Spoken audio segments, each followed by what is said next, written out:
What up? It's the King Amadeus, multi-platinum hit-ring producer, bad boy, Big Bronx. Worked for over 100 artists, man, and you're right on time for summertime. You're Big Bronx. Aquaba to summertime, everyone. Today I have here one of the Bronx legends, Mr. Amadeus. How you doing today? I am great. That was an amazing introduction. Thank you. Now let me ask you, what inspired you to work in our communities and help us out as Bronxites? I grew up there all my life, 169th Washington Avenue, really tough neighborhood, surrounded by a lot of drugs, violence, negativity. I made it out. I was blessed to make it out and be great and do great things. So I wanted to make sure that I went back to where I'm from, my community, to just, encourage them to chase and live their dreams like how I'm doing. No excuses of why you can't be great, regardless of your circumstances, your surrounding, your environment. If you put your mind to it, you put your heart to it, God has blessed us already with the gifts and the talents that we have. You go be great. So that's why it's so important to me. Yes. Now, what inspired you to become a producer?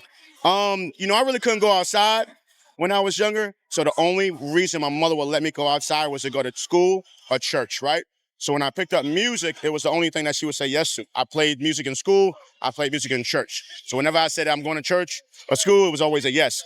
And then I fell in love with it. I always loved hip hop growing up as a little kid.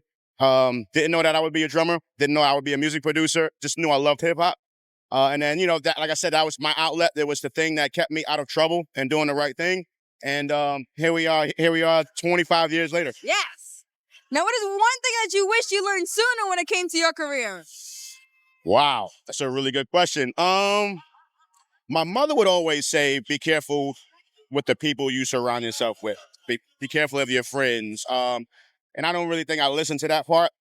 I'm such a person that loves people and always like to include people in everything. And you learn the hard way that not everybody has the best for you. So I think I wish I would have paid attention to that. But, I appreciate everything that I've been through. It's a part of my journey. It's a part of my life. And I'm grateful. And I'm grateful to the fact that you're helping out our communities. I really appreciate it. Being a Bronxite, born and raised, I appreciate that. Yes, you are amazing. Can I tell you how amazing you are?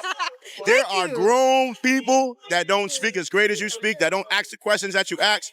You was on a fly. You didn't rehearse none of this. This is fire. So big Bronx energy. Big Bronx energy. Big Bronx energy. Thank you. I appreciate that. Absolutely. Now, I live in Ghana, West Africa. I like to teach 2 words. Okay. Aquaba, which means welcome. Say it one more time. Aquaba. Aquaba. Aquaba. So with the B, Aquaba. Aquaba.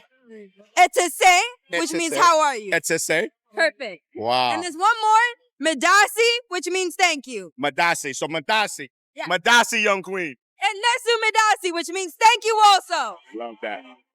See, I learned something from you. See that? I would love to see you in Ghana.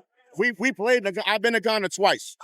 Oh, wow. The Trey Songz experience, went out there and did 2 shows. I think it was us and Rick Ross. Stayed out there for about a week and a half.